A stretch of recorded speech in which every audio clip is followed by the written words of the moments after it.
गुरुदेवो महेशात्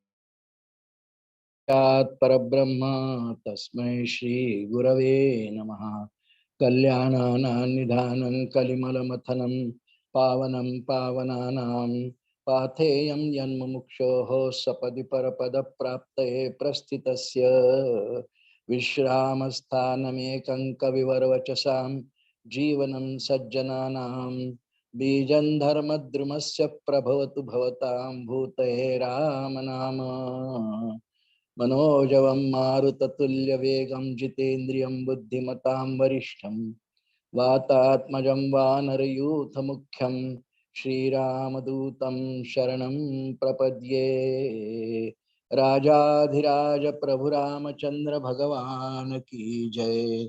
महारुद्र हनुमान की जय। अनंत कोटि ब्रह्मांड नायक राजाधिराज सच्चिदानंद सद्गुरु श्री ब्रह्म चैतन्य रामानंद प्रहलाद महाराज की जय। जय जय रघुवीर समर्थ।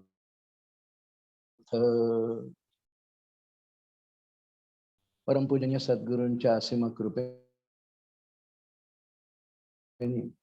रामनवमी आणि हनुमान जयंतीच्या या पवित्र महोत्सवामध्ये आपण मर्यादा पुरुषोत्तम प्रभू श्रीरामचंद्र यांच्या चरित्राचं श्रवण करीत आहोत। वाल्मिकी रामायणाच्या आधारे किष्किंधा कांड काल आपलं समाप्त झालं। आज आपण अतिशय महत्वाच्या अशा रामकथेतल्या सुंदरकांडामध्ये प्रवेश करीत आहोत। सुंदरकांड हे वाल्मिकी रामायणामध्ये 68 सर्गांचं आहे, म्हणजे अध्याय 68 आहेत। आणि ह्या संपूर्ण सुंदरकांडामध्ये हे सुंदरकांड हनुमंतमय आहे। हनुमंतांनी महेंद्र पर्वतावरून जानकीच्या शोधासाठी उड्डाण केलं। इथे किष्किंधा कांड संपतं। सगळी वानरसेना हनुमंतांची वाट बघत समुद्र किनाऱ्यावर राहणार आहे। एका पायावर उभं राहून हनुमंतांची वाट पाहणार आहेत, त्यांचाही सहभाग त्यात आहे।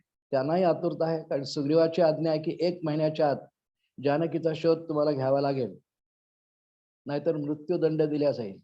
आणि सगळ्यांच्या आशा हनुमंतांवर आहेत। हनुमंतांनी उड्डाण केलेलं आहे। इथे किष्किंधा कांड संपलं आणि आपण सुंदरकांडात प्रवेश करतो आहोत। हनुमंतांनी वायुमार्गाने जाण्याचं ठरवलंय, आकाश मार्गाने। सुंदरकांड हे इतकं सुंदर आणि रमणीय प्रकरण आहे। विशेषतः गोस्वामी तुलसीदासांच्या रामचरितमानसमध्ये सुंदरकांड हे खूप वेगळ्या प्रकाराने आहे। त्यामध्येच हनुमान चालीसा येतं। सुंदरकांडाचा पाठ करण्याची एक पद्धत उत्तर भारतामध्ये खूप आहे आणि खूप छान करतात। मी अनेक वेळा सुंदरकांड करणाऱ्या मंडळींचं सुंदरकांड ऐकलेलं आहे। फार छान करतात। त्यातले दोहे चौपाया इत्यादी छान संगीताच्या माध्यमातून, ताल सूर या माध्यमातून फार सुंदर सादरीकरण असतंय। रामकथा जिथे होणार तिथे सुंदरकांडाचा पाठ करतात। आणि रामकथा करायची नसेल तरी एरवी कोणत्याही उत्सवात प्रसंग मिळाला की सुंदरकांडाचा पाठ करण्याची एक पद्धत उत्तर भारतामध्ये फार पाहायला मिळते।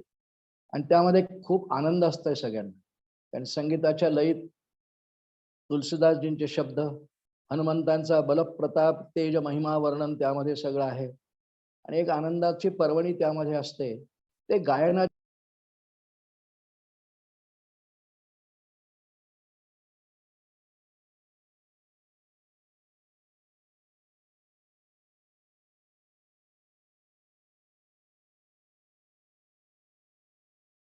त्या सगळ्या लीला आहेत, फार सुरेख वर्णन केलेले आहेत।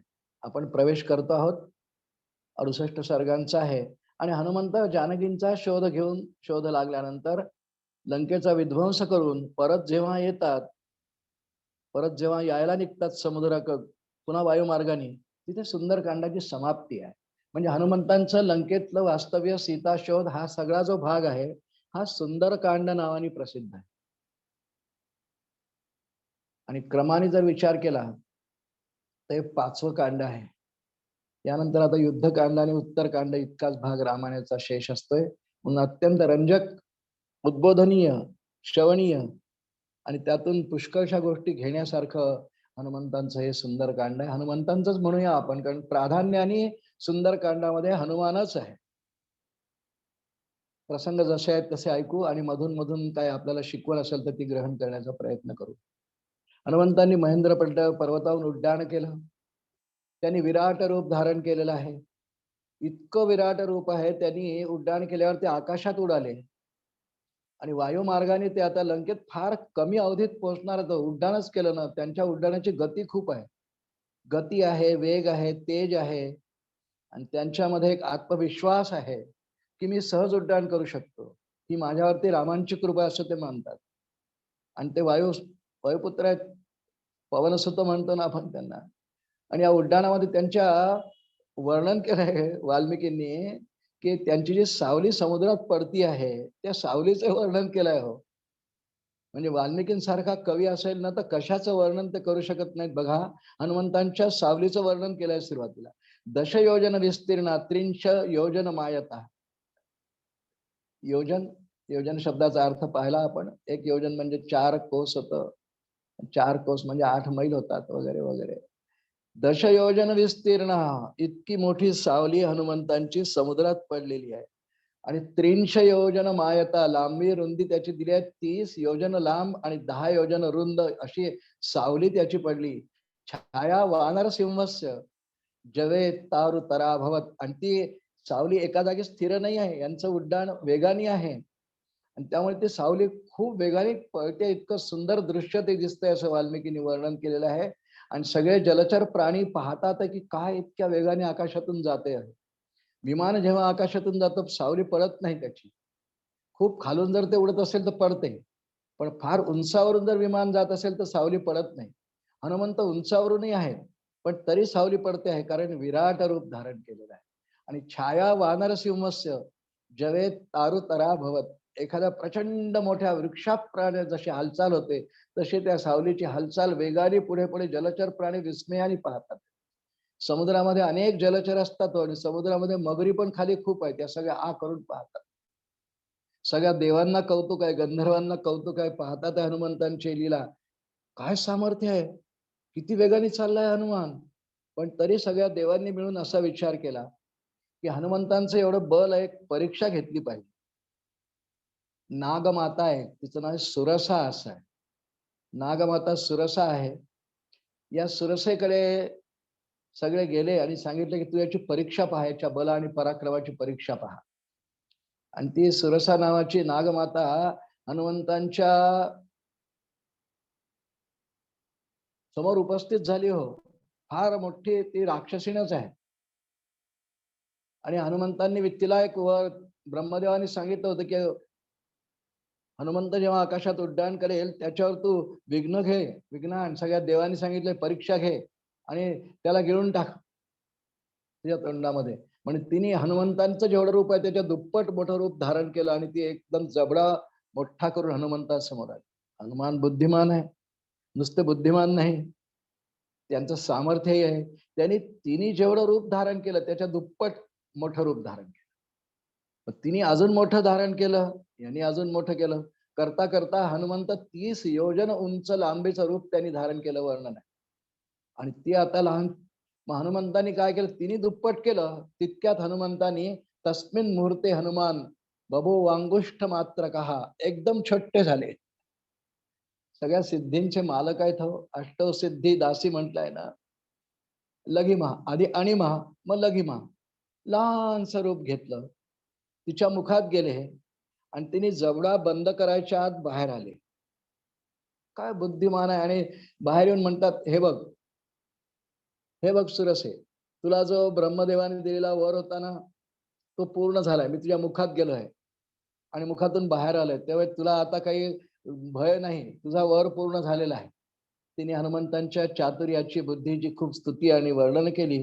आणि खरोखरच तू बलवान तर आहेसच, पण चातुर्य संपन्न आहेस याची स्तुती केली, आशीर्वाद दिला. पण देवांनी ही अशा हनुमंतांची परीक्षा पाहिली. सगळ्या देवांनी विचार केला अजून एक परीक्षा पाहावी. हा रामसेवेसाठी निघालेला आहे, रामकार्यासाठी निघालेला आहे, दूत दास आहे रामांचा. आणि म्हणून सर्व देवांनी मिळून समुद्राला प्रार्थना केली की याला इतका वेगाने हा चाललेला आहे, त्याला काही थकवा भय वाटत असेल, याला विश्रांती घेण्यासाठी समुद्राला प्रार्थना केली. समुद्राच्या पोटातून निर्माण झालेला एक पर्वत आहे, त्याचं नाव मैनाक असं आहे. या मैनाक पर्वताला समुद्राने आज्ञा केली की तो रामभक्त हनुमान उड्डाण करून निघालेला आहे, त्याला थोडी विश्रांती हवी आहे. तू माझ्यातून उत्पन्न झालेला आहेस, तू त्याला विश्रांतीसाठी विनंती कर. समुद्राने असं का केलं? कारण समुद्रांचं आणि रामाच्या वंशांचं सख्य आहे, मैत्री आहे. सगरपुत्र रामांच्या पूर्वजांपैकी आहेत. आपण कथा ऐकली असेल, भागवतात ती कथा सविस्तर येते. सगरपुत्र, या सगरपुत्रांनी सागराची खूप सेवा केली, समुद्राची सेवा केली, म्हणून समुद्राचं नाव सागर असं पडलं. आणि त्याच वंशामध्ये पवित्र कुळामध्ये प्रभू रामचंद्र जन्माला आलेले आहेत. विष्णूंनी अवतार घेतलेला आहे, म्हणून त्यांना त्याचा हा भक्त आणि दूत आहे, याला विश्रांतीची गरज आहे. म्हणून समुद्राने मैनाक पर्वताला सांगितलं आणि मैनाक पर्वत वर आला. हनुमंतांच्या समोर, हनुमंतांचं जे रूप आहे त्याच्या समोर त्यांनी मोठं मोठं रूप, मैनाक पर्वत फार मोठा पर्वत, खूप विराट रूप धारण केलं. समुद्रातून आलेला तो विराट रूप धारण केला आणि हनुमंत वरती शिखरावरती तो मनुष्य वेशात प्रगट झाला. मनुष्यासारखं मुख आलं आणि हनुमंतांना प्रार्थना करतोय, हे रामदूत वायुसुता, तू खूप दूर चाललायस लंकेमध्ये, तुझं उड्डाण अर्ध्याच्या वर पूर्ण झालंय, तुला थोडी विश्रांतीची गरज आहे. माझ्या इथे माझ्या शिखरावर थोडा विश्राम घे. माझ्या शिखरावर वनश्री फळांची झाडं वगैरे आहेत, काही फलाहार घे, विश्रांती घे, मग तुझ्या कार्यासाठी तू जा ना. मला समुद्राने तुझ्याकडे पाठवलेला आहे. हनुमंतांच्या मुखामध्ये एक श्लोक घातलाय वाल्मिकी. तुलसीदासजींनी याचं छान वर्णन केलंय. राम काज कीजे, राम काज कीजे बिनु मोहे कहा विश्राम. राम काज कीजे बिनु मोहे कहा विश्राम. आणि त्याचं वर्णन वाल्मिकींनी केलंय. गच्छतो राम कार्यार्थम भक्षणम मे कथम भवेत. राम कार्यासाठी चाललोय, मला काही खायला कुठे वेळ आहे, माझं कार्य सिद्धीला गेल्याशिवाय मला तहान भूक नाही. गच्छतो राम कार्यार्थम भक्षणम मे कथम भवेत विश्रामो वा मे कथम मे स्यात् गंतव्यम त्वरितम मया. मी नाही काय घेऊ शकत मैनाक पर्वता. तू आलास, आतिथ्य करतोयस, तुझ्या आतिथ्याचा स्वीकार फक्त मी स्पर्श करून करतो. म्हणून फक्त स्पर्श केला मैनाक पर्वताला आणि अत्यंत विनयाने नम्रतेने हनुमंतांनी त्यांनी केलेल्या आतिथ्याचा फक्त स्पर्श करून स्वीकार केला, सेवन नाही केलं. गच्छतो राम कार्यार्थम, मी रामकार्याला चाललोय. भक्षणम मे कथम भवेत, मी नाही खाऊ शकत. कार्यपूर्ण कार्य काय आहे, मला जानकी मातेचा शोध घ्यायचा. तो शोध लागल्याशिवाय माझं मन यात नाही गुंतणार. म्हणून मैनाकाला, मैनाक पर्वताचं आतिथ्य ग्रहण केलं नाही. त्याला स्पर्श करून हनुमान पुढे निघून गेले. काय पुढे गेले? आणि एक सिंहिका नावाची राक्षसी, ही छायाग्रह म्हटलं हिला, ही समुद्रात होती, विहार करत होती. आणि हिला छायाग्रह यासाठी म्हटलं आहे की आकाशातून काही पक्षी इत्यादी उडत जर गेले, त्या पक्ष्यांची सावली जी समुद्रात पडत असे, ही सावलीकडे पाहून आकाशात तेवढी झेप घेत असे आणि त्या पक्ष्यांना गिळून टाकत असे. अशी फार उग्र प्रकारची सिंहिका नावाची राक्षसी हनुमंतामध्ये पुढचं विघ्न आलं. आणि हनुमंतांनी विचार केला, सिंहिका आपल्या समोर उभी झालेली आहे, तिने सावली पाहिली, वर वर पाहिलंच नाही, सावलीकडे पाहिलं. हनुमंतांना उग्ररूप धारण करून खायला आली. आणि हनुमंतांनी तिला खूप दटावलं, कोण आहेस तू? मी सिंहिका. काय काम आहे तुला? खायला आले म्हणे, गिळायला आले, माझं एक कामच आहे, छायाग्रह आहे मी. आणि हनुमंतांनी शेवटी तिला ठोशाने ठार केलाय. हो, तिला ठार केलं सिंहिकेला. याप्रमाणे हनुमंतांच्या समोर जी विघ्न आली, सुरसा मैनाक विघ्नच म्हणूया, त्यांच्या वेग थोडा प्रतिहित झाला ना, थोडा कमी झाला वेग. पण तिघांचे पारिपत्य यथासमय त्या पद्धतीने केलं. आणि हनुमंत आता परत तीरावर त्यांनी एकदम छलांग उडीच मारली. समुद्राच्या दक्षिण तीरावर जिथे लंका आहे त्या ठिकाणी हनुमंतांनी उडी मारली. काही काळातच मारली. हो, 100 योजन सागर हा हनुमंतांनी काही काळामध्ये पार केला. तेवढं त्यांचं सामर्थ्य आहे, वेगही तसा आहे, वायूचा वेग आहे त्यांचा. कोटीच्या कोटी उड्डाणे झेपावे उत्तरेकडे किंवा मनोजवम मारुततुल्य वेगम जितेंद्रियम बुद्धिमताम वरिष्ठ मनोजवम मारुततुल्य वेगम, मारुत म्हणजे वारा, तेवढाच वेग. आणि पलीकडच्या किनाऱ्यावर उडी मारली, रम्य हिरवळ सगळी पाहिली. अजून लंकेत प्रवेश नाही आहे, पण हनुमंतांना तर सगळा परिसर पाहून खूप आनंद वाटला. रम्य वनश्री, उपवन, वृक्ष, फळ फुलं यांची झाडं पाहून खूप आनंद वाटला. वा, हिरवीगार सगळी वनश्री पाहिली, खूप आनंद वाटला. आणि हनुमंत आता अगदी लंकेच्या प्रवेशद्वारापर्यंत आले. सुंदरकांड ऐकतोय बरं का आपण, हे हनुमंतांच्या लीला आहेत. आणि हनुमंतांसमोर एक विशाल राक्षसिणी उभी राहिली. हनुमंतांनी पाहिलं की आता पुन्हा वेगळं संकट आलं.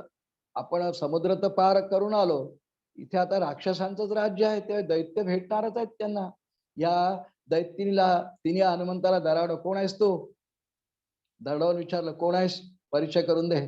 त्यांनी सांगितलं, मी रामदूत आहे, सीतेच्या शोधासाठी आलोय. सीता लंकेमध्ये आहे, आम्हाला कळलेलं आहे, संपातीकडून कळलेलं आहे, म्हणून मी जानकीचा मातेचा शोध घेण्याकरता इथे आलेलो आहे. ती म्हणे तुला प्रवेश करता येणार नाही. तो म्हणतो तुझा परिचय करून दे.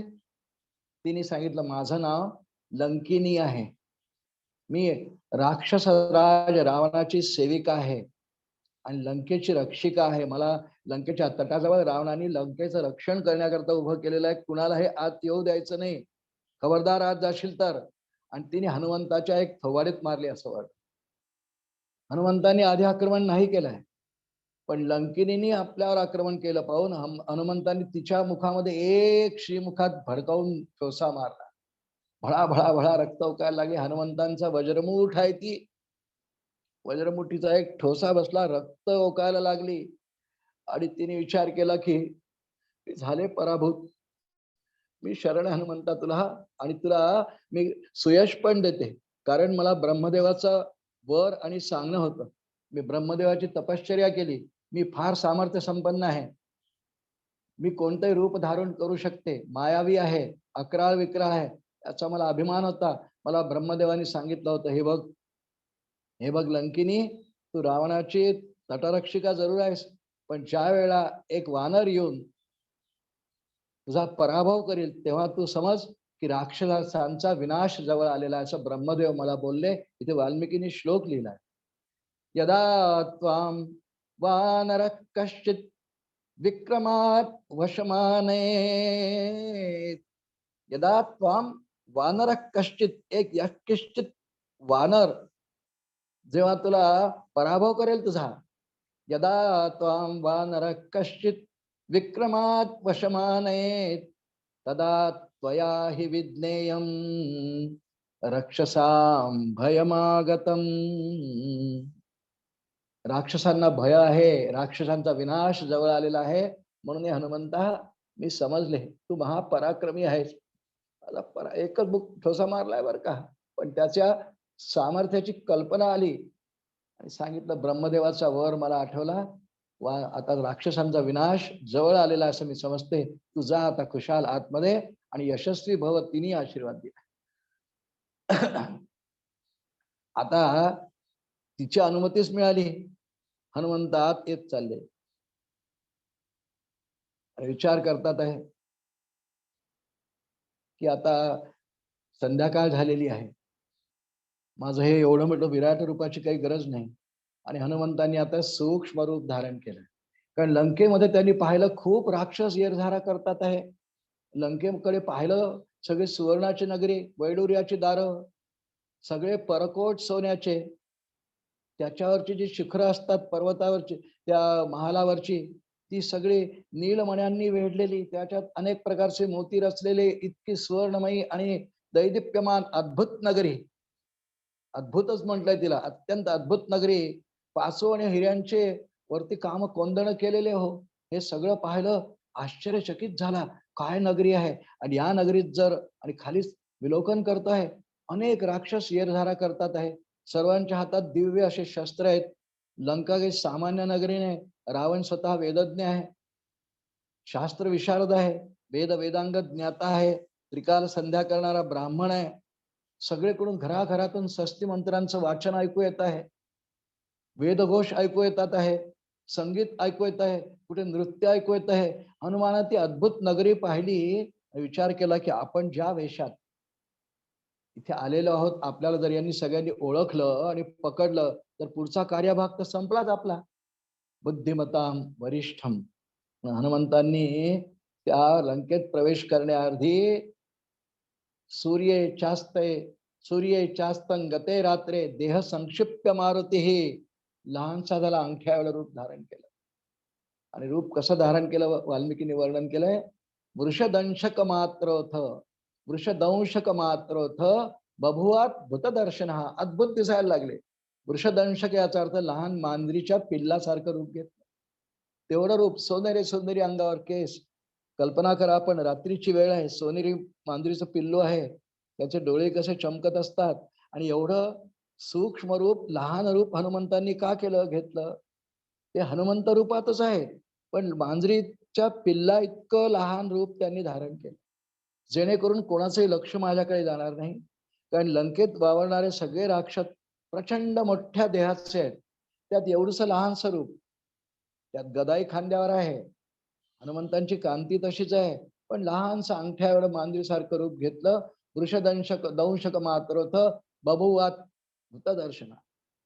अद्भुत दर्शन हनुमंतांचे, लहानसं सूक्ष्म रूप. आणि वाट पाहायला लागले की आता लंकेत मला प्रवेश करायचा आहे, दिवसा करून चालणार नाही. लपून बसले परकुटाजवळ, रात्र पडत चालली. आता लंकेत प्रत्यक्ष प्रवेश करायचा आहे.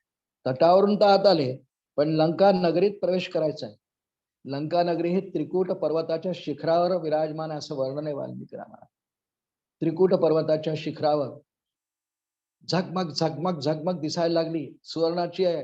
रात्री चंद्राच्या प्रकाशात तर तिचा अजून तेज असं अजून फाकायला लागलं. हनुमंत खूप आश्चर्याने पाहतात आहे. एका शिखरावर ती आहे. दुरून जर खूप दुरून आकाशातून कोणी पाहिलं तर ती शिखरावर वसलेली असल्यामुळे थोडीशी अशी उंच उचलल्यासारखी वाटत होती. अशी अद्भुत नगरी हनुमंतांनी पाहिली आणि विचार केला, आता मला प्रत्यक्ष लंकेत प्रवेश करायचा आहे. काय हनुमंतांची बुद्धिमत्तेचं बारकाव्यासह वर्णन वाल्मिकी करतात पहा. प्रविश्य नगरीम लंकाम कपिराज हितंकर चक्रेत पाद सव्यंच शत्रुणान सतुमूर्धनी. सव्याचा अर्थ डावा. लंका नगरीत परकोटाच्या आत प्रत्यक्ष नगरीच्या आवारात आता पाऊल ठेवायचं आहे आणि शत्रूंवर विजय मिळवायचा आहे, म्हणून डावा पाय ठेवला. चक्रेथ पादन सव्यंच शत्रुणान सतु मूर्धनी. त्यांना त्यांचा विनाश, त्यांचा पराभव, त्यांना ठार मारण्याकरता, विनाश करण्याकरता हनुमंतांनी जाणीवपूर्वक लंकेत प्रवेश करताना डावा पाय ठेवला. आमच्या इथे धर्मशास्त्रामध्ये डावा आणि उजवा या पाऊल ठेवण्याचं फार महत्व आहे. हो, गृहप्रवेश करायचा असेल तर गुरुजी सांगतात गृहप्रवेश करणाऱ्या भगिनीला की उजवं पाऊल आधी टाका. नववधू जेव्हा घरात येते, विवाहानंतर तिला सांगितलं जातं स्मरणपूर्वक, जे उंबरठ्यात माप ठेवलेलं असतंय ना, गुरुजी सांगतात किंवा वडीलधारी माणसंही सांगतात की उजव्या पावलाने ते ओलांडायचं आहे, माप ओलांडायचं. विवाहामध्ये वांग निश्चयाच्या वेळी वधू जेव्हा चौरंगावर बसवल्या जाते, तिला गुरुजी सांगतात, आपण बघा, सांगतात की आधी मुली आधी उजवं पाऊल वर ठेव आणि मग बैस. उजवं पाय विजयाचं सूचक आहे, शुभ लक्षणांचं सूचक आहे, पुढे मंगल होईल याचा आशीर्वाद देणारं ते आहे. आणि डावा पाय ठेवणं हे नाश विनाशाचं प्रतीक मानलं. म्हणून इथे काय बारकाव्यासह वर्णन वाल्मिकी करतात. चक्रेत पाद सव्यंच शत्रुणान सतुमूर्धनी. शत्रूंचा विनाश व्हावा या हेतूने मनात कामना ठेवून हनुमंतांनी लंकेमध्ये पहिल्यांदा प्रवेश करताना डावं पाऊल ठेवलं. त्यानंतर आता रात्रीची वेळ आहे, हनुमंतांची लंकेतली पहिलीच रात्र आहे. फार काळ हनुमंत राहिलेच नाही हो, 1.5-2 दिवसांचा फक्त मुक्काम आहे लंकेमध्ये. रात्रीची वेळ आणि विचार केला आपण ज्यासाठी आलेलो आहोत त्या कार्याला सुरुवात केलेली बरी. हनुमंतांनी जानकीचा शोध घ्यायला सुरुवात केला. सगळी माणसं धाराढोर झोपलेली आहेत, निद्राधीन आहेत, फक्त पहारेकरी तेवढे जागे आहेत. यांनी तर सूक्ष्म रूप धारण केलेलं आहे. त्यांची नजर चुकवून चुकवून प्रत्येक महालात जावं. पाहायला निद्रिस्त तर कुठे जानकीचं वर्णन खूप रामांकडून ऐकलंय की सुवर्णमयी कांती आहे, अत्यंत सुंदर आहे, सौंदर्य तिचं फार अतुलनीय आहे. आणि विचार हनुमंतांनी केला आहे की सध्या ती शोकमग्न असणार आहे, विरहामध्ये आहे. त्या शोकामध्ये तिच्या डोळ्यातून अश्रू येत असतील आहे. त्यांना एक जानकीची छबी त्यांच्या डोळ्यासमोर आहे. प्रत्येक महालात जातात आहे, विभीषणाच्या गेले, कुंभकर्णाच्या गेले, इंद्रजिताच्या गेले, सगळे गेले, शेवटी रावणाच्या अंतःपुरात अंतरपुरातही आले. रावणाच्या अंतःपुरात हनुमान आले आणि सगळीकडून शोध घेता घेता अस्ता व्यस्त अशा राक्षसीनी सगळीकडे झोपल्या आहेत. रावण ज्या सुवर्ण मंचकावर पोहोडलेला आहे, ह्या वेळा मात्र रावण एकच मस्तक त्याला आहे आणि दोनच हातांचं आहे. काही विशेष प्रसंगी, युद्ध प्रसंगी इत्यादी जानकीचं हरण करताना आपण ऐकलंय की 10 तोंडांचा आणि 20 हातांचा झालाय. पण आता शयन आपल्या शयना कक्षात करत आहे सुवर्णाच्या मंचकावर, त्याला एक दोनच हात आहे, झोपलेला आहे आणि आजूबाजूला हजारो दासी झोपलेले आहेत. बाजूला एका सुवर्ण सिंह मंचकावर मंदोदरी आहे, तिच्याकडे तो नंतर जाणार आहे. रावणाकडे पाहिलं आणि जसं वर्णन ऐकलं होतं, झोपेत सुद्धा तो भयानक दिसतोय, राक्षसच योनीमध्ये आहे हो. आणि रावणाच्या इथे मदरेचा खूप वास त्याला येत होता. सगळ्या सेविका, दासदासी इत्यादी खूप मदरेचा उग्रहास नाकावर हात हनुमंताने ठेवावा. रावणाची ती दुर्दशा पाहिली आणि नंतर मंदोदरी जवळ गेला, मंदोदरीच्या पलंगापर्यंत, आणि मंदोदरी पण दिसायला फार सुंदर आहे होश. एक क्षणभर तर हनुमंतांना असं वाटलं मंदोदरींकडे पाहून की हीच जानकी आहे का. तसा श्लोकही आहे ते वाल्मिकी रामायणात. आणि त्यांना आनंद झाला की चला लवकर सापडली जानकी. सुंदर होती आणि तिचं शील चारित्र्यही खूप चांगलं आहे. त्याचा परिणाम मुखावर निद्रतही होत असतो. हनुमंतांनी पाहिलं की हीच नक्की रामपत्नी सीता इथे झोपलेली आहे. एक क्षणभर नाचायला लागले, आनंद झाला. जानकी सापडली याचा आनंद झाला की रामांना जाऊन सांगता येईल. पण लगेच आपल्या विवेकशील अंतःकरणाला समजावून सांगतात हनुमंत, नाही, ही जानकी असू शकत नाही. इथे सगळे विलासाची सामग्री आहे, आयुष्य सुरू आहे, आराम सुरू आहे, आणि जानकी असा विहार कधीही करणं शक्य नाही. एक तर ती विरहिणी आहे, दुःखी आहे, शोकग्रस्त आहे. ती अशा ह्या वातावरणात ती नाही झोपू शकत. हा आपल्या अंतःकरणाला त्यांनी पटवून दिलं. रावणाच्या एकंदर मुख्य महालामध्ये अंतर्गृहाच्या आजूबाजूला खूप मोठी मोठी दालनं होती. सगळ्या दालनांमध्ये गेला. सगळीकडे राक्षसिणी, दैत्य स्त्रिया अस्ताव्यस्त निजलेल्या. आणि हनुमंतांच्या मनात एक क्षणभर विचार आला, अरे मी तर ब्रह्मचारी, आणि असं रात्रीच्या वेळेला सगळ्या महालांमध्ये फिरून अस्ताव्यस्त अवस्थेत असलेल्या स्त्रियांना पाहणं हा दोष तर नाही ना. हा दोष असेल तर मी रामांना काय मुख दाखवू, असं क्षणभर मनात विचार आला. पण मला जानकीचा शोध घ्यायचा आहे. तिला शोधायचं असेल तर स्त्रियांच्याच मेळाव्यात शोधावं लागेल, कारण ती पतिव्रत आहे. ती काय पुरुषांच्या मेळाव्यात थोडी रात्री सापडणार आहे. ती पतिव्रत आहे, ती स्त्रियांच्याच मेळाव्यात सापडेल. आणि एक क्षणभर आपल्या मनामध्ये आलेला विचार की मी हे पाप तर करत नाही ना, हा त्यांनी झटकून टाकला. वाल्मिकींनी त्यांच्या अंतःकरणात जो विचार आला तो श्लोकबद्ध केलाय. कामं दृष्ट्वा मया सर्वां विश्वस्ता रावण स्त्रियः न तुमे मनसा किंचित वैकृत्य मुपपद्यते. पण मी रामभक्त आहे, ब्रह्मचारी आहे. या सर्व स्त्रियांच्या महालात मी का गेलो? जानकीचा शोध घेण्याकरता.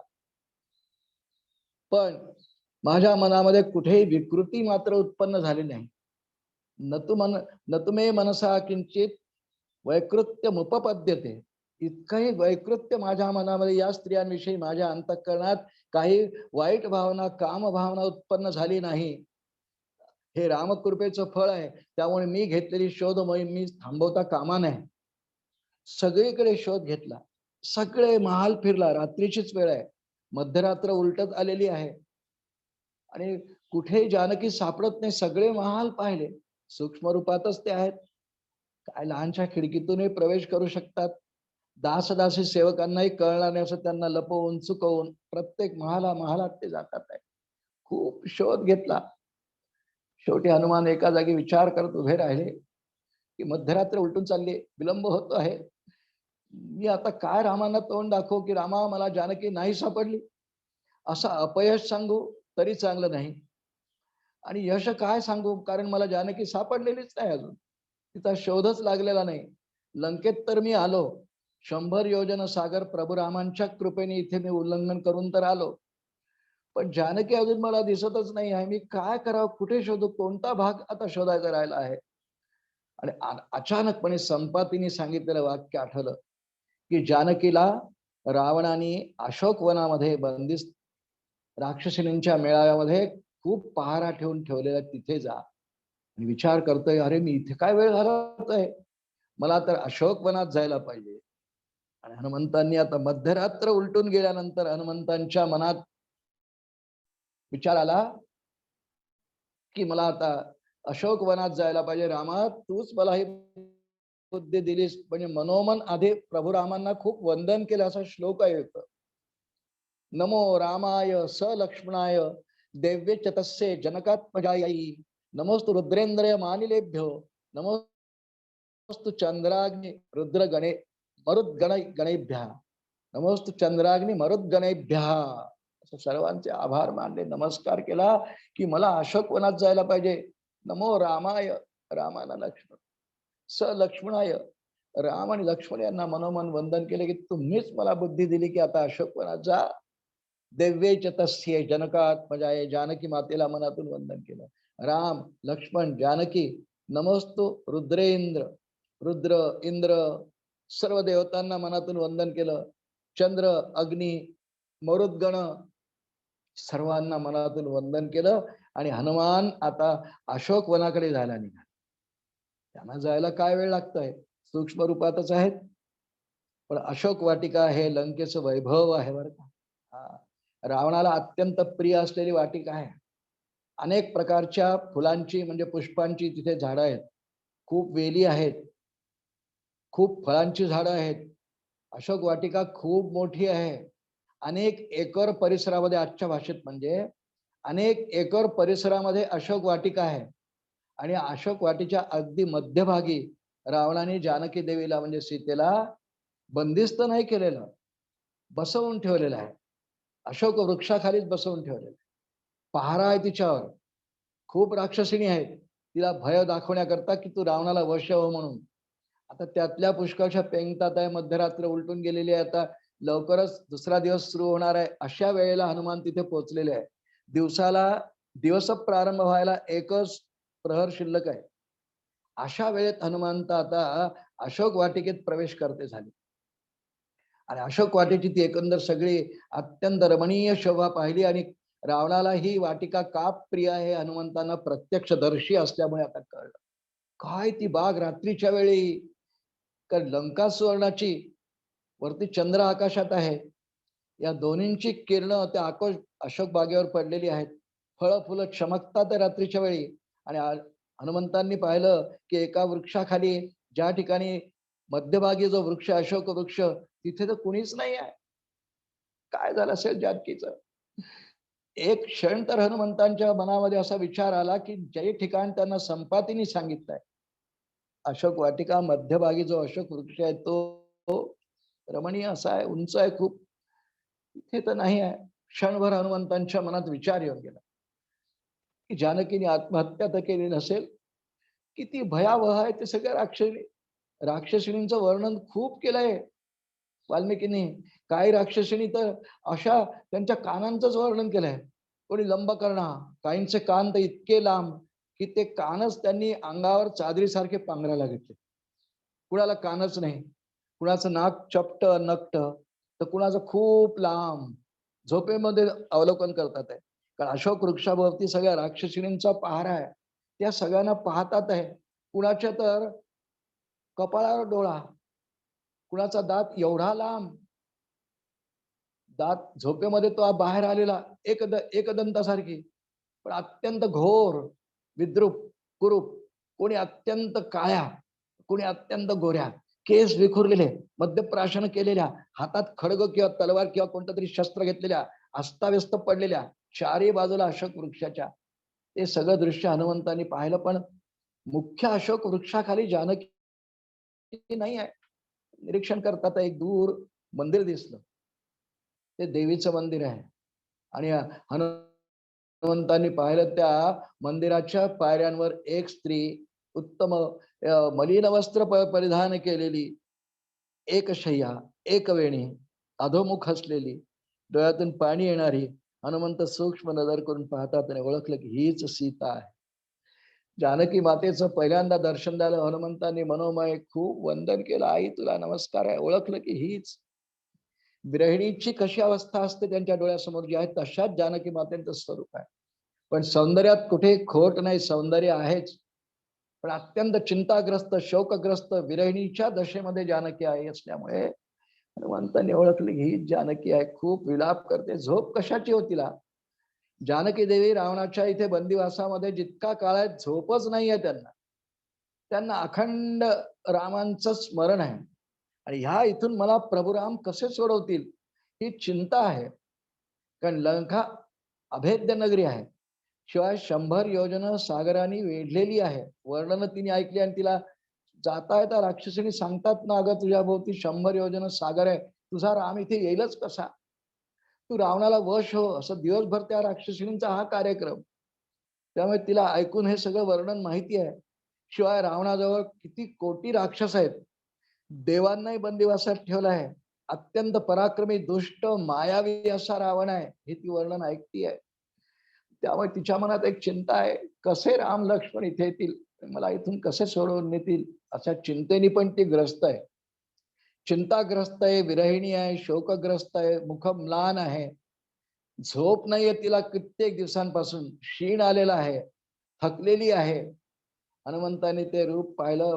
नंतर जानकी माता पुन्हा झाडाखाली येऊन बसल्या. सगळ्या राक्षसीनी निद्रिस्त असता जानकी माता खाली मुख घालून विलाप करतात आहेत. विलाप करतात आहेत. खूप आनंद वाटला त्यांना. पण सीतेच्या हेही रूप पाहून हनुमंतांना खूप आनंद झाला. वाल्मिकीने सुंदर वर्णन केलंय. एवं सीता तथा दृष्ट्वा हृष्ट पवन संभवः जगाम मनसा रामम प्रशंसत प्रभुम. एवं सीता तथा दृष्टा, तिथे सीतेला पाहिलं. त्याही अवस्थेत पाहून हनुमंतांना खूप आनंद झाला. हनुमंत जे मुख्य वृक्ष जो लंकेतला आहे, अशोक वाटिकेतला, त्या अशोक वृक्षाच्या एका फांदीवर उंच बसले, जाऊन त्या सूक्ष्म रूपातच बसले. जानकी देवींना खाली पाहिलं आणि त्यांना पाहिलं, खूप आनंद झाला. हृष्टपवन संभवा, आणि फांदीवरच नृत्य करायला लागले. सीता सापडली, सीता सापडली, याचा आनंद झाला. आणि आता हे वृत्त मी प्रभू रामांना कधी सांगेन, ही अंतःकरणात वृत्ती येते आहे. हनुमंतांची एकंदर सगळी जी दास्य भक्ती आहे ना, ही सेवा आहे हो. दास्य भक्ती म्हणजे सेवाच. फक्त सेवेमध्ये कोणती सेवा असो, सद्गुरूंची असो, ईश्वराची असो, कुणाची सेवा पुष्कळ जण आपण करतो. पण सेवेत कुठेतरी थोडासा मी सेवा केली हा मीपणा असतो. त्या मीपणाला शास्त्रीय नाव अहंकार आहे. सेवेतून जर अहंकार वगळला, सेवेतून जर अहंकार वगळला तर त्याला दास्य म्हणतात. आणि ते जर प्रभूचं असेल, गुरूंचं असेल, असं दास्य, अशी सेवा, तर त्याला दास्य भक्ती म्हणतात. हनुमंतांच्या अंतःकरणामध्ये कुठेही मी एखादी क्रिया केली आहे कुठेही नाही आहे. गच्छतो रामकार्यार्थम, रामकार्यासाठी रामांच्याच कृपेने मी आलेलो आहे. ही सगळी रामांची कृपा आहे. मगाशी आपण श्लोक म्हटला ना, नमो रामाय स लक्ष्मणाय देव्ये च तस्ये जनकात्मजायै. त्यांच्या कृपेने, त्यांच्या आशीर्वादाने, त्यांच्याच योजनेप्रमाणे हे सगळं घडतंय. हनुमंतांची ठाम श्रद्धा आहे. कुठेही वास्तविक ते खूप बलवान आहेत, धैर्यवान आहेत, नीतिवान आहेत. नीतिवान आपण ऐकलं ना, स्त्रियांच्या मेळाव्यात जाऊनही त्यांच्या अंतःकरणात कुठे विकृती म्हणजे कामभावना नाही उमटली. स्वतः ते स्पष्टीकरण देतात आहे आणि येणं शक्यही नाही. असे हनुमंतराय आहेत. म्हणून एवं सीता तथा दृष्टा हृष्ट पवन संभव. खूप आनंद वाटला. आणि हनुमंत आता वृक्षाच्या झाडावर अशोक वाटिकेत अशोक वृक्षावर आहेत ना, तिथेच नाचायला लागले. खूप आनंद झाला. मनातून खूप प्रसन्न झाले की जानकी सापडली तर खरी. तितक्यात मध्यरात्र उलटून गेलेली आहे. रावणाच्या अंगात तर कामज्वर खूपच आहे. दिवसाच्या पहिल्या प्रहरामध्ये कामज्वराने अत्यंत तप्त झालेल्या रावणाला सीता अजून वश नाही आहे. आणि त्याला शाप आहे की जोपर्यंत परस्त्री एखादी वश होत नाही तोपर्यंत तो तिचा अंगीकार, तिच्यावर अत्याचार नाही करू शकत. ती वश झाल्यानंतर तो भोग घेऊ शकेल. म्हणून रावणाला एक सवय आहे, रात्रीचा प्रहर त्याच्या मद्यप्राशनाचा इतका प्रभाव कमी झाल्यानंतर तो नित्य, आपण म्हणूया असते त्यांनी कबूल केलंय, जानकीच्या दर्शनालाच येत असे. तिचं मुख पाहिल्याशिवाय त्याला पुढेचा दिवसच सुरू होत नसे. इतका कामज्वर त्याचा. ती कशी होती, सौंदर्यवतीच आहे, लक्ष्मीचा हो साक्षात. मध्यरात्र उठून गेलेली, शेवटचा प्रहर, आणि रावण अशोक वाटिकेमध्ये आला. त्याच्या समोर 1000 दासी आहेत असं वर्णन आहे. वैभवच आहे हो, आणि खरंच वैभव संपन्न आहे रावण. एका सुवर्णाच्या नगरीचा स्वामी, सकल देव ज्यांनी बंदिस्त करून आपल्या बंदिवासात ठेवलेले आहेत असा रावण. कुबेराशी ज्यांनी स्पर्धा, भाऊ आहे त्याचा पराभव करून कुबेर विमान, पुष्पक विमान हिसकावून घेतलेला रावण खूप पराक्रमी. त्याच्या पराक्रमाच्या अनेक कथा आहेत, वैभव आहे त्याच्याजवळ. कल्पना करा आपण, मध्यरात्री दिवस उगवायचा आहे, 1000 दासी पुढे चालतात आहे, आणि मग रावण त्याच्या मागे ऐटीत चालतो आहे. जानकी जवळ येऊन उभा राहिला आणि तिला म्हणतो, जानकी तुला आत्ताही सांगतो की मला तू वश हो. आत्ताही सांगतो जानकी, मी सांगतो तुला वश हो, मला वश हो. काय त्या दरिद्री रामाशी, गरीब रामाशी तुला त्याच्याजवळ काय सुख मिळणार आहे मला सांग. तू कल्पना तर कर जानकी, मी कोण? रावण, अति बलाढ्य, बलसंपन्न, सुवर्णाच्या नगरीत राहणारा राम, एक वनवासी, अयोध्येतून हाकलून दिलेला. काय त्याच्याशी माझी स्पर्धा, तुलना होऊ शकते? कल्पना तर कर. जानकीचे डोळे खाली आहेत, तिच्या डोळ्यातून अश्रू आहे. ती रावणाकडे पाहतही नाही असं वर्णन आहे. पण रावण तिला खूप प्रकारे समजावून सांगायचा प्रयत्न करतोय. न रामस तपसा देवी, वाल्मिकीने सुंदर श्लोक लिहिलाय. न रामस तपसा देवी, न बलेन च विक्रमैहि, न धनेन मया तुल्यस तेजसा यशसा पिवा. किती विशेषण वापरली आहेत. हे बघ जानकी, रामाची आणि माझी तुलना होऊ शकत नाही. तपाच्या दृष्टीने होऊ शकत नाही. मग आपली खूप बढाई मारली, मी असं तप केलंय, तसं तप केलंय, ब्रह्मदेवाला प्रसन्न करून घेतलंय. न रामस तपसा देवी, न बलेन नच विक्रमैहि. बलाचा विचार करशील, काय त्या रामाजवळ बळ आहे? विक्रम काय केलाय, पराक्रम काय केलाय, कोणाला पराजित केलेला आहे? न धनेन, काय धन आहे, तो वनवासी आहे. त्याच्याजवळ फक्त वल्कल, जटा, दाढी आणि अंगावरची काय वस्त्र असतील वल्कल तेवढी, बाकी काय त्याच्याजवळ धन आहे? मया तुल्य तेज तर काहीच नाही. वनवासी माणसाजवळ कशाचं तेज? वैभव नाही, लक्ष्मी नाही, संपत्ती नाही. तेज त्यांनी येतं. नच विक्रम यशसा पिवा, काय यश आहे रामाचं? किती गोष्टी सांगितल्या एका श्लोकामध्ये. तप, बल, विक्रम, धन, तेज, यश. हे रामाजवळ काहीच नाही जानकी.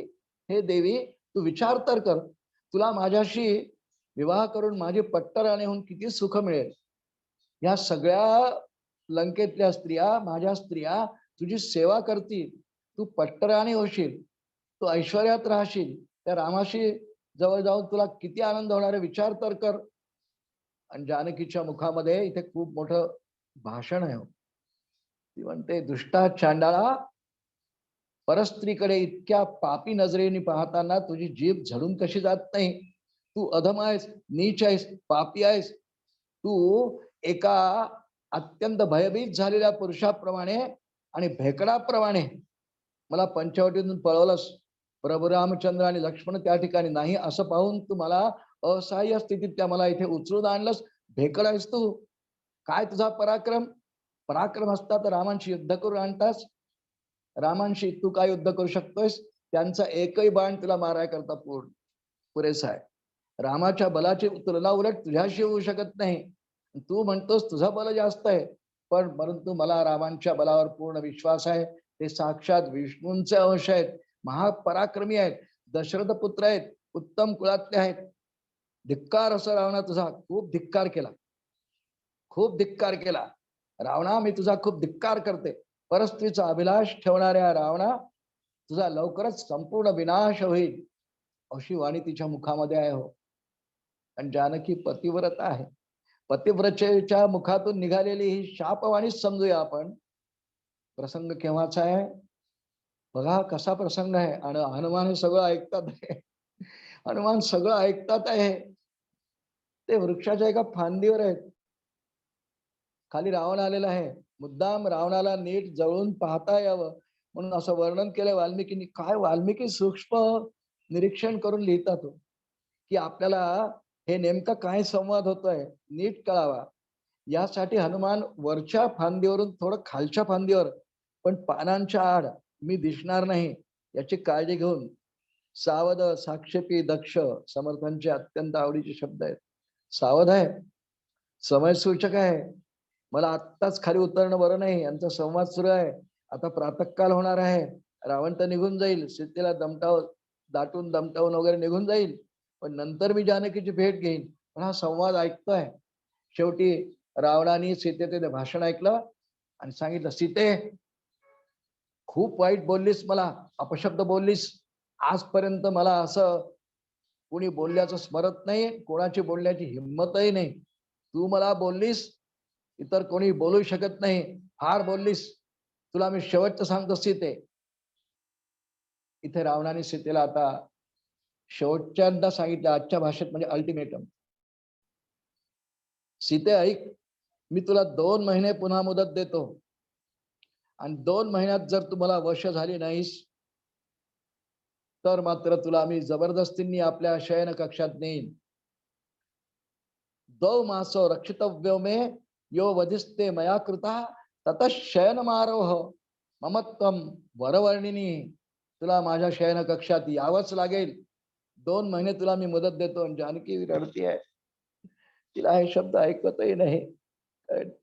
तिच्या अखंड स्मरणात राम आहेत. ती साध्वी पतिव्रता आहे हो. तत शयन मारोह ममत्वम वरवर्णिनी. तुला माझ्या शयन कक्षात यावंच लागेल असं जेव्हा म्हटलं तरी कानावर हात ठेवले. शिव शिव शिव. ती अशी अभद्रवाणी ऐकू शकत नाही. पण तिला असं शेवटचं समजावून की 2च महिने तुला मदत देतोय जानकी मी आता. किती तिच्या डोळ्यासमोर अंधार झाला असेल नाही, की रावणाने मला आज शेवटचं समजावलं की 2च महिने तुला मदत देतो, नाही तर जबरदस्तीने तुला माझ्या बरोबर यावं लागेल. कसा प्रसंग असेल जानकी देवींसमोर. असहाय्य दशा कशी असते याचं उत्तम चित्रण आहे. तिला कुणाचं सहाय्य नाही. नाही म्हणायला त्रिजटा नावाची एक त्या ठिकाणी तिला सखी सारखी लाभलेली आहे. आपण ऐकू आता तिची कथा आहे एक छोटीशी. बाकी त्रिजटा सोडली तर तिला कोणीही प्रेमाने एखादा शब्द बोलणारी तिच्याशी नाही. राक्षसिणींना अशा आज्ञा होत्या की हिला हात लावायचा नाही, हिला काही बाधा इजा होईल असं नाही करायचंय. शस्त्रास्त्र जवळ ठेवा, बोला, आविर्भाव करा, अकराळ विकराळ चेहरे दाखवा, पण तिला हात लावायचा नाही, तिला बाधा होता कामा नये. फक्त भय दाखवा. साम दाम दंड भेद वापरून रावण जाताना सांगून गेला. या प्रसंगानंतर रावण तिथून उत्तरेय झटकून चालला गेला. असं म्हणून. आणि सगळ्या राक्षसिणी ज्या पहारेकरी होत्या त्या जाग्या झाल्या होत्या रावणाला. तर त्यांना सांगितलं की सर्व प्रकार वापरा, साम दाम दंड भेद. तिला खूप भयभीत करा, बाधा देऊ नका, पण सतत भयभीत करा. आणि कसंही करून ही मला वश होईल याचे प्रयत्न करीत राहा. सगळ्या राक्षसिणी त्या कार्याला लागल्यानंतर आणि रावण मात्र निघून गेला. कारण आता पहाट होणार आहे पुढे. शेवटचा प्रहर रात्रीचा सुरू आहे. हनुमान हे सगळं पाहतात आहे. एक क्षण तर हनुमंतांच्या मनात विचार आला की आता खाली उडी मारावी आणि रावणाचा प्राण घ्यावा असं त्यांच्या मनात खूप येत होतं. कारण तो रावण इतका सीतेविषयी वाईट बोलत होता. ते रामभक्त हनुमानांना सहन होत नव्हतं. ते मुठी आवळल्या जात होत्या, पण त्यांनी आवरलं स्वतःला. एक उत्तम दूत कसा असतो याचं वर्णन आहे. कारण समजा मी या ठिकाणी उडी मारली आणि रावणाकडून पकडला गेलो, बंदिस्त झालो, तर पुढचं रामकार्य तर राहिलंच. कारण कुणीही 100 योजन सागर ओलांघून येईल असा आमच्या सभेत निर्णय करणारा एकही वानरवीर नव्हता. मग कोण येईल ते शोध घ्यायला? पण आतापर्यंत मी केलेला सगळा पराक्रम, मी केलेला प्रयत्न हा वाया जाईल. त्यांनी संयमाने आपल्या मनाला खूप आवरलंय आणि वृक्षावर उडी सध्या नाही मारली. शेवटी रावण निराश होऊन तो रोजच यायचा.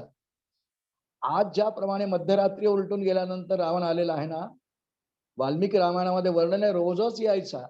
जितके दिवस सीता अशोक वनामध्ये आहे असाच येऊन भय दाखवायचा, अशीच भाष्ट करायचा.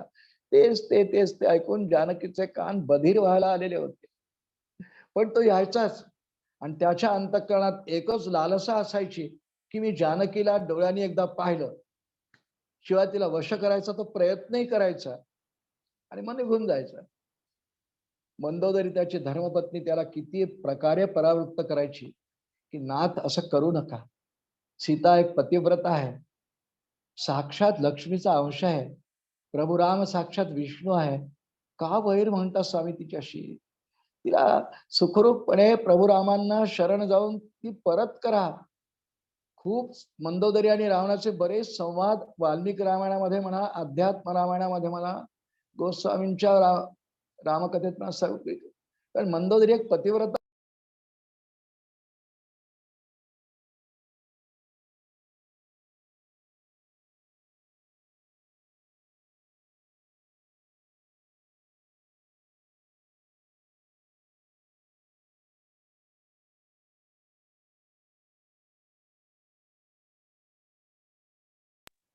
रात्रीचा शेवटचा प्रहर सुरू आहे आणि हनुमंतांनी विचार केला की आता आपल्याला खाली उतरणं उचित आहे का, काय करावं, कसं उतरावं. इतक्यात मगाशी उल्लेख केल्याप्रमाणे त्रिजटा नावाची एक राक्षसीनच आहे. राक्षस कुलातलीच आहे, पण ही अत्यंत सत्वशील अंतःकरणाची आहे.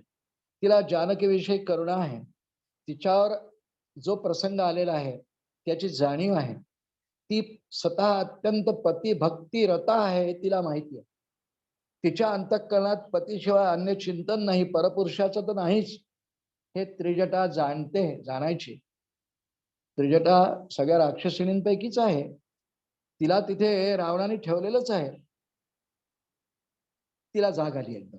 सगळे झोपले होते, रावण गेला, तिलाही जाग आली आणि तिच्या जरी त्या दुष्ट आहेत राक्षसिणी, त्रिजटीच्या मैत्रिणी आहेत आणि त्या सगळ्यांना ती एकत्र बोला म्हणते. सीताही आहे तिथे.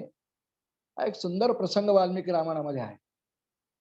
त्रिजटा सर्व राक्षसिणींना म्हणते, सख्यांनो मी आत्ताच जागे झाले, मला एक स्वप्न पडलं ग आज.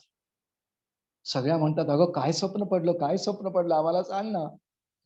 कुणालाही काही स्वप्न पडो, ते जर सांगायची इच्छा झाली तर ऐकणाऱ्यांना ते ऐकावं असं वाटतं. चांगलं असो वाईट असो, हा सगळ्यांचा अनुभव असेल आपला. म्हणून त्रिजटेला जे स्वप्न पडलं ते सगळ्या राक्षसिणी म्हणतात. जानकी भोवती सगळ्या जमल्यात, हजारो राक्षसिणी आहेत, 5, 25, 50 पुढे आल्या आणि त्रिजटा सांगते, मी आत्ताच स्वप्नामध्ये पाहिलं की प्रभू रामचंद्र शुभ्र पुष्पांची माला परिधान करून एका पर्वत शिखरावरून चालले होते. प्रभू रामचंद्र शुभ्र पुष्पांची माळ घालून एका शुभ्र अशा पर्वतावरून चालले. पर्वतही शुभ्र, हिमालय असं काही म्हटलेलं नाही, पण शुभ्र पर्वतावरून शुभ्र वस्त्र घालून गळ्यात शुभ्र पुष्पांची माळ घालून प्रभू राम चाललेले आहेत. दिव्य रथामधून चाललेले आहेत. त्यांचा जो रथ आहे त्याला 1000 घोडे आहेत, हे सुद्धा मी पाहिलं. आणि तो रथ हस्तिदंताचा म्हणजे शुभ्रच आहे. चंद्राचं चांदणं पडलेलं आहे, त्यात तो अजून चमकतो आहे. इतक्यात त्या ठिकाणी सीता आली. प्रभू रामचंद्रांनी सीतेला जवळ घेतलं. ती पण अत्यंत शुभ्र वस्त्र परिधान करून आहे. प्रभू रामचंद्रांनी तिला जवळ घेतली आणि प्रभू रामचंद्रांच्या स्कंधावरती सीतेने मान ठेवल्यानंतर तिने जवळ असलेल्या चंद्रसूर्यांना जवळून स्पर्श केला. चंद्रसूर्यांना स्पर्श केला असं मला दिसलं. ती तेही सांगते, स्वप्नाध्याय शास्त्रामध्ये स्वप्नाध्याय नावाचं प्रकरण आहे. कोणत्या स्वप्नाचा काय अर्थ सूचित होतो अशी त्यात मांडणी केलेली आहे. तिला तो माहिती आहे त्रिजटेला ती त्रिजटा म्हणते स्वप्नामध्ये असं सांगितलेलं आहे की स्वप्नामध्ये जर एखाद्याने ज्याने कोणी चंद्र आणि सूर्य यांना स्पर्श केला त्यांना फार लवकरात लवकर शीघ्रात शीघ्र विजय प्राप्त होतो, यश प्राप्त होतं, श्री प्राप्त होते असं सांगितलेलं आहे. आणि त्यामुळे मला जे स्वप्न पडलेलं आहे हे सीते तुझ्यासाठी फार शुभसूचक आहे. लवकरच तू या रावणाच्या बंदिवासातून मोकळे होणार आहेस असं विजयाचं सूचक ते आहे. मी स्वप्नामध्ये अजून पुढे पाहिलं हे की हा रावण गाढवावर बसलेला आहे, तेलाने माखलेला आहे आणि त्याला वेगाने ओढतात आहे, त्याला दक्षिण दिशेकडे नेतात आहेत असं मी पाहिलं. त्याचप्रमाणे कुंभकर्ण आणि इंद्रजित हेही अनुक्रमे गाढवावर आणि उंटावर बसले आहेत हेही मी पाहिलं. आणि या सर्वांना सुद्धा दक्षिणेकडे जाताना एक काळा काळा पुरुष दक्षिणेकडे घेऊन चाललाय असं मी पाहिलेलं आहे. हे दुसरं स्वप्नाचा जो भाग आहे हा राक्षसांचा विनाश सुचवतो. हा प्रभू रामचंद्रांचा अभ्युदय आणि राक्षसांचा विनाश सुचवतो. सीते त्रिजटेच्या स्वप्नाने का होईना जानकीला खूप आनंद झाला, हर्ष झाला. ते त्रिजटे असंच होईल, तुझं स्वप्न पहाटेलाच पडलेलं खरं होईल, नक्की खरं होईल. सगळ्या राक्षसिणी त्रिजटेकडे पाहतात आहे. त्रिजटा त्यांना समजवतीये, अगं तुम्ही रावणाच्या आज्ञेनं का होईना सीतेला भीती दाखवता रोज. ती एक एवढी महान पतिव्रता आहे, लवकरच ती तिला विजय प्राप्त होणार, इथून निघून जाणार आहे पतिदेवांकडे. ती ती देवी आहे आणि तुम्ही तिला भय दाखवता. असं करू नका, यापेक्षा तिला शरण जा, ती तुम्हाला अभय देईल, तुमचं काही वाईट होणार नाही. जानकीला या स्वप्नाने का होईना इतका आनंद झाला की जानकी देवी त्या सगळ्या राक्षसींना म्हणते, हो ग, खरंच जर का त्रिजटेला पडलेल्या स्वप्नापर्यंत झालं ना तर मी तुम्हाला अभय देते, तुम्हाला काही बाधा होऊ देणार नाही मी माझ्या पतिदेवांकडून. श्रोते हो, हा त्रिजटेचा राक्षसिणींचा सीतेचा संवाद आहे, हनुमंत वरून ऐकतात आहे. अजून दिवस उजाडलेला नाही. हनुमंत लंकेत येऊन आत्ता कुठे 24 तास व्हायला आलेले, एक दिवस होत आलेला आहे. आदल्या रात्री आले ना संध्याकाळी, आता दिवस उजाडतोय म्हणजे 12 तास झाले आहेत. इतक्या 12 तासात एवढ्या घडामोडी घडलेल्या आहेत सुंदर सुंदरकांडामध्ये. आणि मग सीता पुन्हा आपली म्लान वदनाने एकटी खाली मान घालून बसलेली. आता हनुमंत विचार करतात की काय करावं, कसं करावं. मी तर इथे बसलेलो आहे, मला आईला आता परिचय करून द्यायला पाहिजे की काही दुःख करू नकोस आई, मी आलो आहे, मी रामदूत आहे. पण कसं सांगू, कोणत्या रूपात सांगू. मी वेश बदलून जाऊ, संस्कृत मध्ये बोलू, अवधीमध्ये बोलू, मनुष्याप्रमाणे बोलू, गंधर्वाप्रमाणे बोलू, मला काही सुचत नाही काय करावं. मी जर का एखादं दुसरं रूप धारण करून गेलं तरी मला मायावी दैत्य समजेल, असं समजेल की रावणाने कोणाला तरी पाठवलेलं आहे म्हणून माझा तिरस्कार करेल. मी संस्कृत मध्ये बोलावं तरी हिला संशय येईल. मी काय करावं प्रभो, मला बुद्धी द्या, मी काय करावं. अचानक प्रभू रामचंद्रांनी हनुमंतांच्या बुद्धीत प्रकाश टाकलेला आहे आणि हनुमंतांच्या समोर एकदमच विचार आला की नाही, मी जिथे बसलेलो आहे ना झाडावर, थोड्या खालच्या फांदीवर आलेले आहेत. उत्तम उपाय असा सुचतोय मला की जानकीचं त्याने कष्टही कमी होईल, तिला बरंही वाटेल, तिचा विश्वासही बसेल, ती माझ्याकडे पाहिलंही म्हणून तिला दिसेल ती तर खाली मान घालून बसलेली आहे. प्रसंग रात्रीचे होऊन गेले आहेत, रावण निघून गेला आहे, राक्षसींचं भय दाखवणं थोडं कमी झालंय कारण त्रिजटेचं स्वप्न त्यांना सांगितलेलं आहे. सकाळ व्हायची आहे, शेवटचा प्रहर रात्री सुरू आहे. जानकी पुन्हा लहान मधला दुःख अश्रू गाळत बसलेली आहे, शोकाकुल आहे. हनुमंत म्हणतात आता असं बसलं पाहिजे की मी हिला दिसायला पाहिजे. वृक्षाचा एक अजून एका खालच्या फांदीवर हनुमंत येऊन बसतो. विचार केला की मी आता काय बोलू.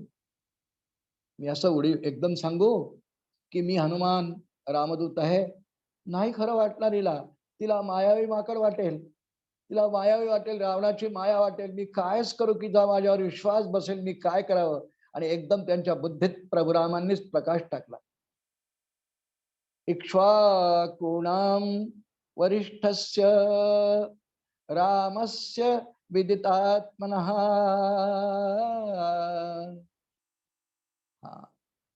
इक्ष्वाकु वंशामध्ये, अत्यंत पवित्र वंशामध्ये वरिष्ठस्य जन्माला आलेल्या प्रभू रामचंद्रांचं चरित्र मी थोडक्यात गाईन, जेणेकरून त्यातल्या लहान लहान गोष्टी ऐकून जानकीला हे नक्की कळेल की हा मायावी नाही आहे, खरा आहे. त्याप्रमाणे हिचा विश्वास बसेल यासाठी मला हेच करायला पाहिजे.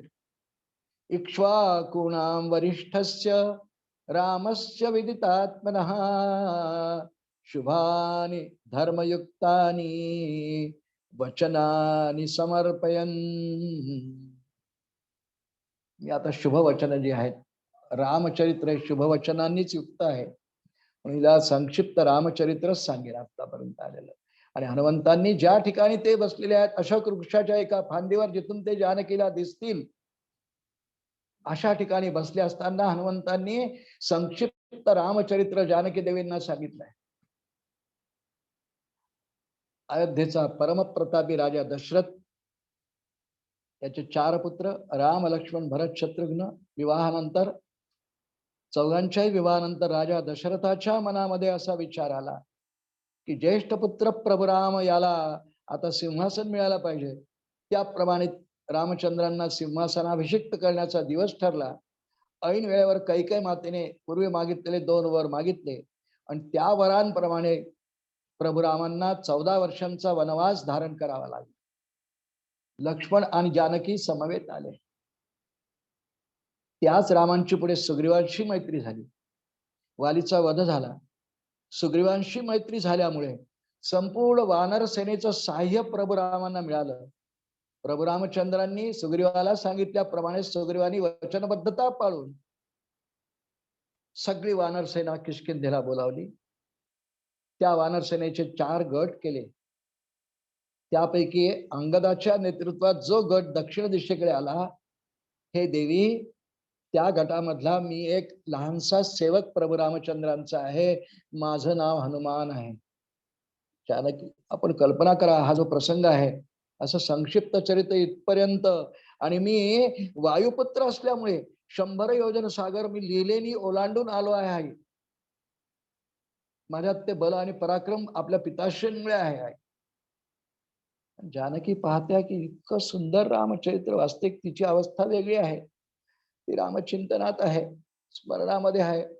पण प्रभू रामांचं इतकं सुंदर शुभानी धर्मयुक्तानी वचनानी समर्पयन असं वाल्मिकीने जे वर्णन केलंय, शुभानी प्रभू रामांविषयी इतकी शुभवचन, धर्मयुक्त वचन, एकही त्यातली असत्य कथन नाही आहे.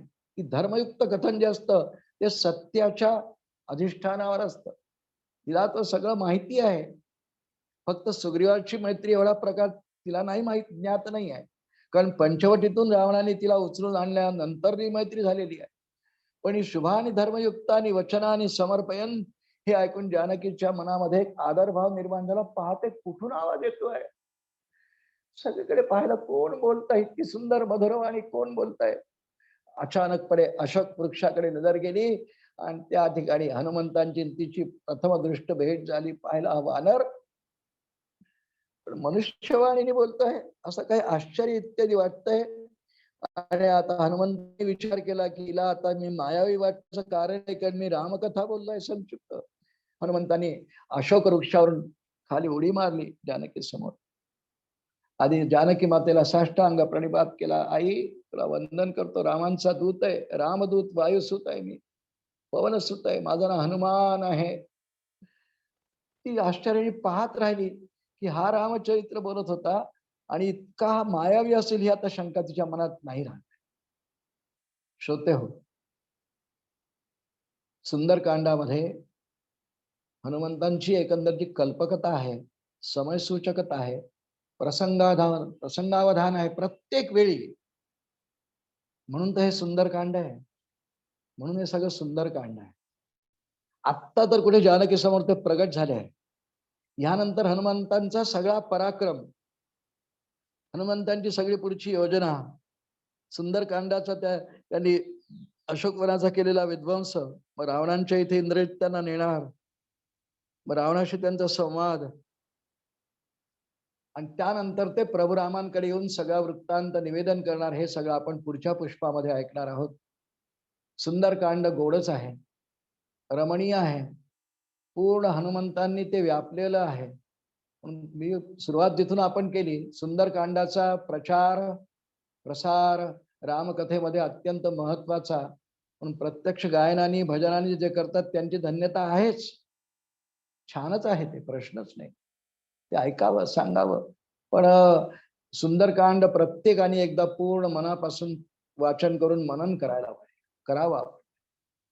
वाल्मिकी रामायण आपल्याकडे असेल नसेल तर घ्यावं.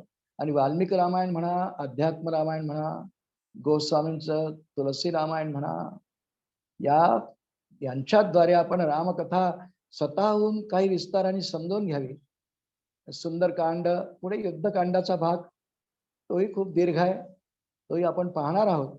प्रभू रामचंद्र राज्याभिषेकावर, त्यांच्या राज्याभिषेकापर्यंत कथा आपण आपली होणार आहे. कारण हनुमान जयंतीचा उत्सव आता सुरू आहे, रामनवमीचा संपलेला आहे. त्यांच्याच कृपेने आणि माझे पूज्य सद्गुरू प्रल्हाद महाराज यांच्या कृपा आशीर्वादाने आणि प्रेरणेनेच ही आपण मालिका सुरू केलेली आहे. ही त्यांच्या सेवारूप आहे. फक्त रामनवमीच्या पवित्र काळामध्ये काही आपल्याला चिंतन व्हावं रामकथेचं, एवढा एक शुद्ध हेतू या आपल्या मालिकेमागे आहे. तसंही घरोघरी प्रत्येक जण काही ना काही रामकथेचं वाचन चिंतन, काही नाही तर रामनामाचा जप प्रत्येक जण करीत असतो. कारण पवित्र हा काळच तसा आहे. श्रोते हो, ह्याप्रमाणे सुंदरकांडामध्ये आपण आज प्रवेश केला आणि जानकी देवींची म्हणजे सीतेची आणि हनुमंतांची आज कथेमध्ये प्रथम भेट झालेली आहे. आता त्यांचा पुढे काय संवाद झाला ही क्रमशः आपण पुढच्या पुष्पामध्ये श्रवण करणार आहोत. आजची झालेली चिंतन सेवा, प्रवचन सेवा प्रभू रामचंद्रांच्या चरणी मी समर्पण करतो आणि वाणीला विराम देतो. राजाधिराज प्रभु रामचंद्र भगवान की जय. महारुद्र हनुमान की जय. जय जय रघुवीर समर्थ.